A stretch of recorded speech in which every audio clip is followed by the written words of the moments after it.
ఈరోజు ఆంధ్రప్రదేశ్ 10వ తరగతి సాంఘిక శాస్త్రం 2023 టెక్స్ట్ బుక్లోని 5వ పాఠానికి సంబంధించిన ముఖ్యాంశాలు చూద్దాం. 5వ పాఠం భారతదేశ నదులు నీటి వనరులు. ఇందులో 65 నుంచి 67 పేజీ వరకు నీటి హేతుబద్ధ సమవినియోగం ఒక ఉదాహరణ. నీటి హేతుబద్ధ సమవినియోగం ఒక ఉదాహరణ. నీటి వినియోగాల గురించి, నీటిని సమర్థంగా న్యాయంగా వినియోగించడానికి అంతర్గత బాహ్య ప్రవాహాలను లెక్కించవలసిన అవసరం గురించి తెలుసుకున్నాం. ఇది ఒక గ్రామానికి కావచ్చు, నదీ పరివాహక ప్రాంతానికి కావచ్చు. ఇటువంటి ప్రణాళికలు తయారు చేయడం, వాటి అమలు సాధ్యమే. ఏ బజార్ ఇందుకు ఉదాహరణ అంటే హివారే బజార్ అనేది ఇందుకు ఉదాహరణ. ఒక ఉదాహరణ గురించి చెప్పుకుంటాం కదా, నీటి హేతుబద్ధ, దాని యొక్క సమ వినియోగం ఎలా చేశారనేది ఈ హివారే బజార్ గురించి ఇప్పుడు మనం చూద్దాం.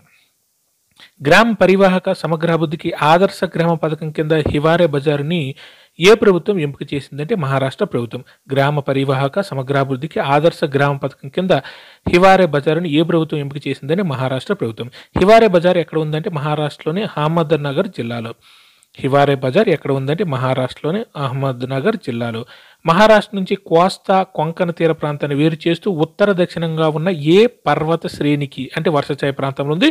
తూర్పు వైపున గల వర్షఛాయ ప్రాంతంలో ఈ జిల్లా ఉందంటే సహ్యాద్రి పర్వత శ్రేణికి తూర్పు వైపున గల వర్షఛాయ ప్రాంతంలో ఈ జిల్లా ఉంది. అది అహ్మద్నగర్ జిల్లా. అక్కడే హివారే బజార్ కూడా ఉంది. మహారాష్ట్ర నుంచి కోస్తా కొంకణ తీర ప్రాంతాన్ని వేరు చేస్తూ ఉత్తర దక్షిణంగా ఉన్న ఏ పర్వత శ్రేణి, సింపుల్గా ఏ పర్వత శ్రేణి తూర్పు వైపున గల వర్షఛాయ ప్రాంతంలో ఈ జిల్లా ఉందంటే సహ్యాద్రి పర్వత శ్రేణికి తూర్పు వైపున వర్షఛాయ ప్రాంతంలో ఇది ఉంది హివారే బజార్ అని ఉంది. అది అహ్మద్నగర్ జిల్లా హివారే బజార్ అని ఉంది. అందుకే అహ్మద్నగర్ జిల్లా ఎంత వర్షపాతంతో కరువు పీడిత ప్రాంతంగా ఉంది. 400 మిల్లీమీటర్ల వర్షపాతంతో. అక్కడ వర్షఛాయ ప్రాంతం కాబట్టి అందుకే అహ్మద్నగర్ జిల్లా ఎంత వర్షపాతంతో కరువు పీడిత ప్రాంతంగా ఉందంటే 400 మిల్లీమీటర్లు వర్షపాతంతో కరువు పీడిత ప్రాంతంగా ఉంది. ఇది 400 మిల్లీమీటర్లు అనేది ఒక సంవత్సరానికి కాబట్టి అది కరువు పీడిత ప్రాంతమే. ఏ బజార్లోని ఉమ్మడి భూములు, వ్యక్తిగత పచ్చిక భూముల్లో నేల నీటి సంరక్షణ పనులు అమలు చేశారంటే హివారే బజారులోని. ఏ బజారులోని ఉమ్మడి భూములు, వ్యక్తిగత పచ్చిక భూములలో నేల నీటి సంరక్షణ పనులు అమలు చేశారంటే హివారా బజారులోని భూములు, వ్యక్తిగత పచ్చిక భూముల్లో నీటి సంరక్షణ పనులను అమలు చేశారు. అలాగే కొండవాళ్ళలో వరుస ఏమి తవ్వి నేలకోత గురి కాకుండా చేశారు. ఇవి వాన నీటి నిల్వ చేస్తాయి. ఫలితంగా పచ్చగడ్డి కూడా పెరుగుతుందంటే సమతల కందకాలు తవ్వి. కొండవాళ్ళు ఏం చేశారంటే వరుస సమతల కందకాలు అంటే గుంటలు తవ్వి నేల కోత గురి కాకుండా చేశారు. అలాగే వాన నీటిని కూడా నిల్వ చేశారు. ఎక్కడ హివారే బజార్లో. ఫలితంగా పచ్చిగడ్డి కూడా పెరుగుతుంది. ఈ సమతల కందకాలు తాగడం వల్ల వర్షపు నీరాలకు ఆగుతుంది, పచ్చిక బయలు పెరుగుతాయి, నేల కోత కూడా గురి కాదు.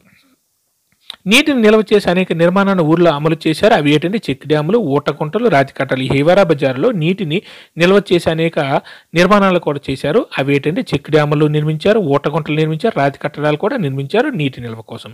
కార్యక్రమంలో భాగంగా ఎక్కడ చెట్లు నాటారంటే రోడ్ల పక్కన అటవీ భూముల్లో. కార్యక్రమంలో భాగంగా ఎక్కడ చెట్లు నాటారంటే రోడ్ల పక్కన అటవీ భూముల్లో చెట్లు నాటారు. మహారాష్ట్రలో ఆదర్శ గ్రామ పథకాన్ని మొదలుపెట్టిన గ్రామాల ఎంపికకు కొన్ని షరతులు పెట్టారు. దీంట్లో ముఖ్యమైన 4 నిషేధాలు ఉన్నాయి.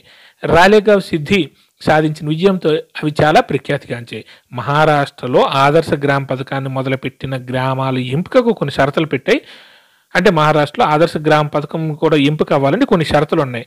ఆ షరతులు ఏంటంటే అవి చాలా ప్రఖ్యాతిగాంచాయి. రాలేదేవ్ సిద్ధి సాధించిన విజయంతో ఆ 4 నిషేధాలు ఏంటంటే చెట్లను నరకడం నిషేధం, పశువులను స్వేచ్ఛగా మేయడానికి వదలడం నిషేధం, మత్తు పానీయాల నిషేధం, అధిక సంతానం నిషేధం. ఈ 4 నిషేధాలు పెట్టారు. దేనికి? ఆదర్శ గ్రామ పథకాన్ని మొదలుపెట్టిన తర్వాత ఆ గ్రామం ఆదర్శ గ్రామం అవ్వాలంటే కంపల్సరీగా ఈ నిషేధాలు ఉంటాయి. ఏంటి అవి 4 నిషేధాలు? చెట్లు నరకకూడదు, పశువులను ఇష్టం వచ్చినట్టు వదలకూడదు, మత్తు పానీయాల నిషేధం, అధిక సంతానం నిషేధం. అంతేకాకుండా ప్రజలు కొంత శ్రమదానం కూడా చేయాలి. ఎవరికి దీని నుంచి మినహాయింపు ఉంటుందంటే భూమి లేని పేదలకు కొంత మినహాయింపు ఉంటుంది. అంతేకాకుండా ప్రజలు కొంత శ్రమదానం కూడా చేయాలి. ఎవరికి దీని నుంచి మినహాయింపు ఉంటుందంటే భూమి లేని పేదలకు ఈ శ్రమదానం నుంచి కొంత మినహాయింపు కూడా ఉంటుంది. ఎప్పటి పరిస్థితుల నేపథ్యంలో ఈ ఆదర్శాల ప్రాముఖ్యతను అర్థం చేసుకోవాలంటే 1980ల చివరి నాటి పరిస్థితులు. ఎప్పటి పరిస్థితుల నేపథ్యంలో ఈ ఆదర్శాల ప్రాముఖ్యతను అర్థం చేసుకోవాలంటే 1980ల నాటి చివరి పరిస్థితులను బట్టి ఈ ఆదర్శాలను మనం అర్థం చేసుకోవచ్చు. దానికి వ్యతిరేకంగా ఈ నిషేధాలు, ఆదర్శాలు పెట్టారు. ఎవరు యజేత్తగా చెట్లను కొట్టివేసేవాళ్ళు, అంతటా తమ పశువులను యజేత్తగా మేపేవాళ్ళు, చుట్టుపక్కల ఉన్న గుట్టలన్నీ బోడిగా ఉండేవని చాలామంది స్థానిక ప్రజలు చెప్తారంటే పేదవాళ్ళు, ధనికులు కూడా.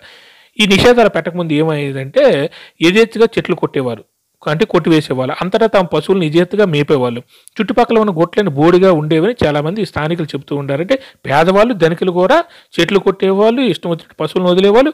ఆ ప్రాంతం అంతా పచ్చిక మొత్తం పోయి బోడిగా తయారైపోయేది. అప్పుడు నేల కోత తీవ్రంగా ఉండేది. పైన నేలపైన చెట్లు లేకపోతే ఏమవుద్ది, సాయిల్ మొత్తం కొట్టుకెళ్ళిపోద్ది, నేల కోత జరుగుతుంది. భూగర్భ జలాలు చాలా లోతుగా ఉండేవి. అంతేకాకుండా వంటకి కట్టె పొలాలు, పశువులకు పచ్చగడ్డి కొరత చాలా తీవ్రంగా ఉండేది. పశువులను మేపడంపై నిషేధం విధించినప్పుడు దేనిని అనుమతించారంటే గడ్డి కోసుకుని పశువులకు మేపడాన్ని అనుమతించారు. పశువులను మేపటంపై నిషేధం విధించినప్పుడు దేన్ని అనుమతించారంటే పశువులను డైరెక్ట్గా వదలకుండా గడ్డి కోసుకొని పశువులకి మేపుకోవడానికి అనుమతించారనమాట. పశువుని ఇష్టం వచ్చినట్టు వదిలేయకుండా గడ్డి కోసుకోండి, కొంతవరకు గడ్డి కోసుకొని పశువులు మేపుకోండి అని అవకాశం ఇచ్చారు. ఆ తర్వాత గ్రామంలో మరికొన్ని నిషేధించాలి. వాటిలో చెప్పుకోదగినవి ఏంటంటే సాగునీటికి బోరుబావులు తవ్వటం నిషేధం, చెరకు అరటి సాగు చేయడం, బయట వాళ్లకు భూమి అమ్మటం. ఆ తర్వాత గ్రామంలో మరికొన్ని నిషేధాలు విధించారు. వాటిలో చెప్పుకోదగినవి ఏంటంటే సాగునీటికి బోరుబావులు తవ్వడం, అంటే భూగర్భ జలాలు తక్కువైపోతే కాబట్టి సాగునీటికి బోరుబావులు తవ్వద్దన్నారు. చెరకు అరటి సాగు చేయడం, ఎందుకంటే చెరకు అరటి సాగు చేసి ఎక్కువ నీటిని పీల్చేస్తాయి. బయట వాళ్ళకు భూమి అమ్మటం, అక్కడ ఉన్న భూమిని బయట వాళ్ళకు అమ్మకూడదు. నీటి వినియోగంలో ఏమే సాధించే అంశాలు ఈ విధానంలో ముఖ్యమని మాకు అర్థమవుతుంది. దీర్ఘకాలిక సుస్థిరత సాధించే అంశాలు. పైవన్నీ ఎందుకు నిషేధాలు పెట్టారంటే నీటి వినియోగంలో ఏం సాధిస్తారంటే దీర్ఘకాలికంగా, అంటే చాలా 10 సంవత్సరాలకి 20 సంవత్సరాలకి ఒక సుస్థిరత అనేది సాధిస్తారు. ఎలాగ సుస్థిరత అంటే ఇప్పుడు నీటి కోసం బోరుబావులు పూర్తిగా తవ్వకుండా ఉండడం వల్ల ఏంటంటే భూగర్భ జలాలు పెరుగుతాయి. అలాగే పంటలు, అంటే అధిక నీటిని పీల్చే పంటలు అంటే చెరుకు, వరి లాంటి పంటలు పండించకపోవడం వల్ల భూగర్భ జలాలు ఎక్కువ ఉంటే ఎక్కువ నీటి అవసరం ఉండదు, ఎక్కువ మంది బోరుబావులు తవ్వరు. దానివల్ల ఏమవుతుందంటే నీటిపైన ఒక సుస్థిరత, అంటే దీర్ఘకాలంలో ఒక సుస్థిరత అనేది ఏర్పడుతూ ఉంటుంది నీటి వినియోగంలో. ఈ నిషేధాలు కేవలం ప్రకటనలు కాదు, ప్రజలు ఉమ్మడి ప్రయోజనాలు సాధించడానికి దోహదపడే ప్రజా నిర్మాణం. అయితే ఏది అంత తేలిగ్గా జరగలేదు. వేసవిలో నీళ్ళు అందే భూమి ఎంత పెరిగిందంటే 7 హెక్టార్ల నుంచి 72 హెక్టార్లకి. ఈ నిషేధాలు కేవలం ప్రకటనలు కాదు, ప్రజలు ఉమ్మడి ప్రయోజనాలను సాధించడానికి దోహదపడే ప్రజా నిర్మాణం అది. ఇవన్నీ పైన నిషేధాలన్నీ ప్రజలకు ఉమ్మడి ప్రయోజనాలు కల్పించడానికి ఒక ప్రజా నిర్మాణాన్ని ఏర్పాటు చేశారు. అయితే ఏది అంత తేలిగ్గా జరగలేదు, ఇవన్నీ అంత తేలిగ్గా జరగలేదు. వేసవిలో నీళ్ళు అందే భూమి ఎంతకు పెరిగిందంటే 7 హెక్టార్ల నుంచి 72 హెక్టార్లు పెరిగింది. వేసవిలో నీళ్ళు అందే భూమి ఎంత పెరిగిందంటే 7 నుంచి 72 హెక్టార్లకి పెరిగిపోయింది. సగటు వర్షపాతం కురిసిన సంవత్సరంలో వేటికి నీళ్లు లభిస్తాయంటే ఖరీఫ్లో సజ్జ పంట, రబీలో జొన్న పంటకే కాకుండా జయాదిలో కొంత కూరగాయల సాగు కూడా నీళ్లు లభిస్తాయి. సాగునీటి సదుపాయం లేని భూముల్లో కూడా నేలలో తేమ శాతం పెరిగినందువల్ల ఏం పెరిగిందంటే ఉత్పాదకత అని పెరిగింది. సాగునీటి సదుపాయం లేని భూముల్లో కూడా నేలలో తేమ శాతం పెరిగినందువల్ల ఏం పెరిగిందంటే ఉత్పాదకత అనేది పెరిగింది. గతంలో కంటే ఇప్పుడు పంటల వైవిధ్యత పెరిగింది. ఇవన్నీ చేయడం వల్ల ఇప్పుడు బంగాళదుంప, ఉల్లి, పళ్ళు అంటే ద్రాక్ష, దానిమ్మ, పూలు వంటి వాణిజ్య పంటలు, గోధుమ కూడా సాగు చేస్తున్నారు. అన్నిటికంటే చెప్పుకోదగ్గ పరిణామం ఏమిటంటే నీటి అందుబాటు పెరిగి రెండో పంట కూడా సాధ్యం కావడం వల్ల ఇతర ప్రాంతాలకు వలస వెళ్ళడం తగ్గింది. నీటి అందుబాటు పెరిగింది, అంటే వీళ్ళు ఏం చేసేవారంటే కందకాలు కట్టేవారు, గుంటలు తవ్వేవారు, నెక్స్ట్ భూగర్భ జలాలు ఎక్కువ వాడకుండా వాటిని తక్కువ నీటిని పీల్చుకునే పంటలు వేసేవాళ్ళు. ఇవన్నీ అంటే నీటి వినియోగాన్ని ఒక పద్ధతిగా చేయడం వల్ల ఏమైందంటే పంటల వైవిధ్యత కూడా పెరిగింది. అంటే తక్కువ నీటిని పీల్చే ఈ బంగాళదుంప, ఉల్లి, ఈ పళ్ళు, పూలు వంటి వాణిజ్య పంటలు, గోధుమ కూడా సాగు చేసేవారు. అన్నిటికంటే చెప్పుకోదగ్గ పరిమాణం ఏంటంటే నీటి అందుబాటు పెరిగి, అంటే నీటిని ఇలాగా ఉంచడం వల్ల సుస్థిరంగా నీటి అందుబాటు పెరిగింది. రెండో పంట కూడా సాధ్యం కావడం వల్ల ఇతర ప్రాంతాలకు వలస వెళ్ళడం తగ్గిపోయింది. ఇక్కడ కూలీలకి ఒక సంవత్సరం ఒక పంట వేసే కంటే రెండో పంట కూడా వేస్తే ఏమవుతుందంటే డబల్ కూలీ వస్తుంది కదా. దానివల్ల ఏమైందంటే ఇతర ప్రాంతాలకు జనాలు వలసలు వెళ్ళడం మానేశారు. ఎందుకంటే ఇక్కడ పని దొరికితే పక్క ప్రాంతాలకు మరి వలసలు వెళ్ళరు కదా. అది కూడా జరిగింది. అన్నిటికంటే ముఖ్యమైనది, ఏ రైతులు తమ భూముల ద్వారా పూర్తి జీవనోపాధి పొందలేకపోతున్నప్పటికీ వాళ్ళ భూముల ఉత్పాదకత గణనీయంగా పెరుగుతుందంటే చిన్న సన్నకారు రైతులు.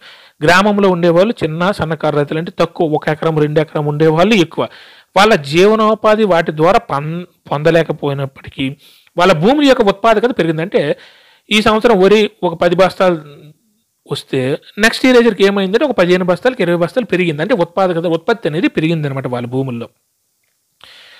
ఏటి రేట్లు ఇంకా తక్కువగానే ఉన్నప్పటికీ అవి కొంతైనా పెరిగినందువల్ల కూలీ చేసుకునే వాళ్ళ పరిస్థితి కూడా పెరిగింది. దీనివల్ల 2 పంటలు పండించారు, వాళ్ళ కూలీ రేట్లు కూడా పెరిగాయి అనమాట.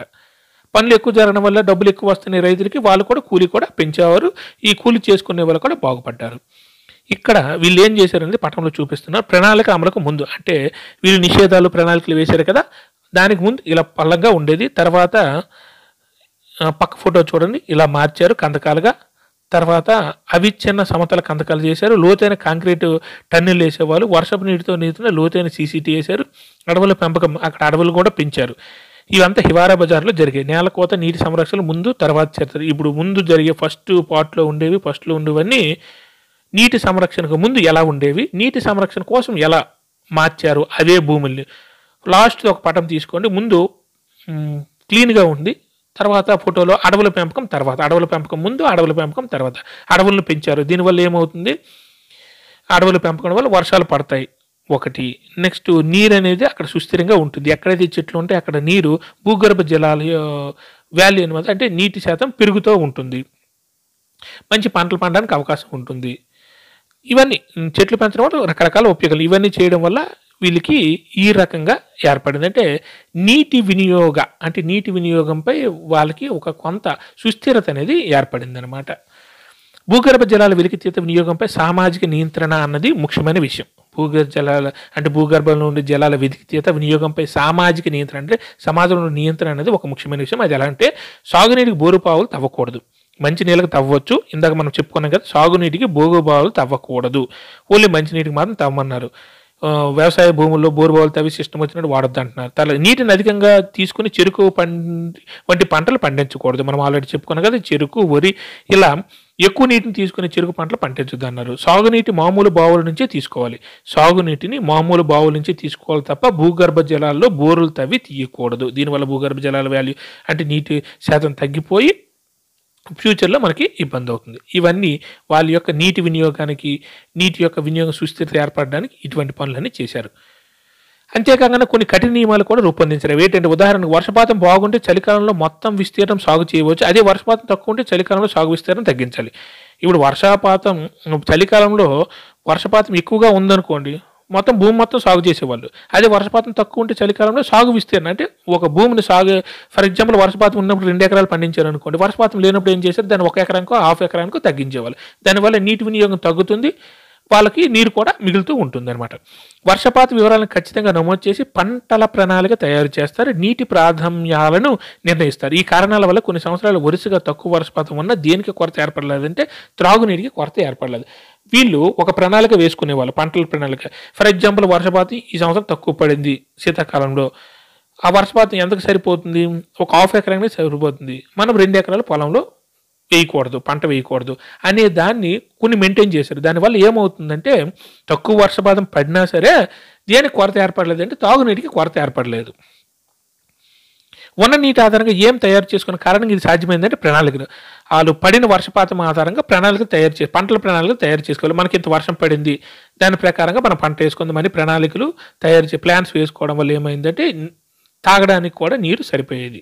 ఏ రంగం వృద్ధి చెందడం వల్ల చిన్నకారు రైతులు గణనీయంగా ప్రయోజనం పొందారు. పశుపోషణ రంగం, ఇంకా వ్యవసాయ రంగం. వ్యవసాయ రంగంలో పశుపోషణ రంగం కూడా అభివృద్ధి చెందింది. అందరికీ జీవనోపాధులు మెరుగుపరిచే ఉద్దేశంతో హివారే బజార్లో ఏ పరిశ్రమ అభివృద్ధి ప్రత్యేకంగా శ్రద్ధ పెట్టారంటే, ఇక్కడ పంటల మీదే కాదు, పాడి పరిశ్రమ మీద కూడా వీళ్ళు, అంటే పశువుల పెంపకానికి కూడా వీళ్ళు ఎక్కువ శ్రద్ధ పెట్టారు. అనేక చిన్న రైతులకు రుణాలు అందించారు. ఫలితంగా గ్రామంలో వేటి సంఖ్య పెరిగింది, పాడి పశువుల సంఖ్య పెరిగింది. చిన్న రైతులకి ఏమో రుణాల సంఖ్య పెంచారు, అంటే ఎక్కువ మంది రైతులు రుణాలు ఇచ్చారు. దానివల్ల వాళ్ళు గేదెలు, ఆవులు కొనుక్కోవడం వల్ల పాడి పశువుల సంఖ్య అనేది పెరిగింది. మెరుగైన ఉత్పాదకత కారణంగా పశుగ్రాసం లభ్యత పెరగడం కూడా ఈ పరిణామాలకు దోహదం చేసింది. మెరుగైన ఉత్పాదకత కారణంగా పశుగ్రాసం లభ్యత పెరగడం కూడా ఈ పరిణామాలకు దారి చేసింది. వాళ్ళు పశుగ్రాసం కూడా పెరగడం వల్ల ఇటువంటి పరిణామాలు, పశువులు ఎక్కువ తీసుకొని, పశుగ్రాసం ఆల్రెడీ ఉంది కదా అని పశువులు కొనుక్కున్నారు, రుణాలు ఇప్పించడంతో అందరూ పశువులు తీసుకున్నారు, పశువుల సంఖ్య కూడా పెరిగింది. రోజుకి పాల ఉత్పత్తి ఎంత పెరిగి 20 రెట్లు పైగా ప్రగతి సాధించిందంటే 140 లీటర్ల నుంచి 3000 లీటర్లకు. ఇప్పుడు 20 రెట్లు. మొదటేమో 140 లీటర్లు ఉండేది పశువుల నుంచి వచ్చే పాలు అనేవి. అది ఎన్ని లీటర్లు పెరిగిందంటే 3000 లీటర్లకు పెరిగింది, 20 రెట్లు పెరిగింది అనమాట. అయితే గ్రామ సరిహద్దు వంటి చిన్న ప్రాంతాల్లో వేటిని వెలికి తీయడాన్ని నియంత్రించడం వల్ల ఫలితం ఉండదని అర్థమైందంటే, భూగర్భ జలాల వెలికి తీయడాన్ని నియంత్రించడం వల్ల ఫలితం ఏం లేదని పేర్కొన్నారు. గ్రామంలో గ్రామ సరిహద్దులో కూడా భూగర్భ జలాలు వెలికి తీయకూడదు అనే దాన్ని వెలికి తీయడం నియంత్రించడం వల్ల ఫలితం ఉండదని వీళ్ళు తెలుసుకున్నారు. అలాగే పక్క గ్రామాల లోతైన బావులు త్రవ్వి భూగర్భ జలాన్ని వినియోగించడం మొదలుపెట్టారు. దీనిపై హివారే బజార్కు ఎటువంటి నియంత్రణ లేదు. కాబట్టి నదీ పరివాహక ప్రాంతం లేదా ఉప ప్రాంత పరిధిలో ఏ నియమాలు అవగాహన అవసరం అంటే వ్యవస్థాగత నియమాలను అవసరం. అక్కడ ఒక వ్యవస్థ ఉండాలి. పక్క గ్రామంలో కూడా మనం ఎలాగో ఒక హివారే బజార్ ఒక గ్రామం తీసుకుంటే అక్కడ ఎలాగో భూగర్భ జలాలను తోడడానికి బోరు బావులు తవ్వట్లేదు. పక్క గ్రామాలలో ఏం చేసేవాళ్ళు, భూగర్భ జలాలను తవ్వేసేవాళ్ళు అనమాట. బోరు బావులు తీసి భూగర్భ జలాలను తవ్వేసేవాళ్ళు. దానికోసం ఏం చేయాలి, వ్యవస్థాగత నియమాలు, ఒక వ్యవస్థ ఉండాలి, దానికి ఒక నియమాలు ఉంటాయి. మేము తవ్వట్లేదు, మీరు కూడా అంతే తవ్వండి అని చెప్పి చుట్టుపక్కలను కూడా కంట్రోల్ చేయాలి. అలా చేస్తేనే చుట్టుపక్కల ఉండే నీళ్ళు మిగుస్తూ ఉంటే భూగర్భ జలాల్లో పక్కన ఉన్న వాళ్ళు తోడేస్తున్నారు. దీనివల్ల ఉపయోగం ఏం లేదు కదా. అందుకని వ్యవస్థ కొన్ని నియమాలు పెట్టాలి, ఒక వ్యవస్థ ఉండాలి, వాళ్ళని కంట్రోల్ చేయాలి, వీళ్ళు కంట్రోల్ అవ్వాలి. Thank you.